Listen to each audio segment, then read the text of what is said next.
umaga po sa inyo. Joke lang, guys. Yan o, gabi na. Mag-i-start na din ako ng bagong intro sa mga next kong vlog. Ang vlog natin today is, alam niyo na ang ibig sabihin nito. Magsasolo tayo ng isa pa. Joke lang, babasahin ko lang para sa inyo yung bagong Pilipinas Pledge. Bagong Pilipinas Pledge. Bilang Pilipino, buong pagmamalaki ko isa sa buhay ang bagong Pilipinas. Buhay sa aking dugo ang lahing dakila, magiting at may dangal. Palaging dadalhin sa puso, isip at diwa ang aking pagmamahal sa kultura at bayang sinlangan.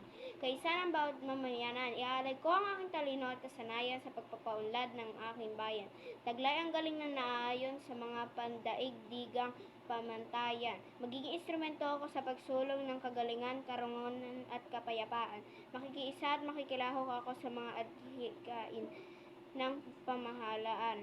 Dahil lang kaunlaran ay hindi lamang responsibilidad ng iilan. Isusulong at pangangalagaan ko ang karangalan, kalayaan at interes ng aking bayang pinamahal. Diba guys? Bilang Pilipino na may pagmamahal, pakialam at malasakit, hindi nakasarili kundi para sa mas nakakaramit. Tatahakin ko ang landas tungo sa isang bagong Pilipinas. Pero kung sinusolo ko yun, dapat nakaganyan ako. Kasi bagong Pilipinas Pledge to, guys.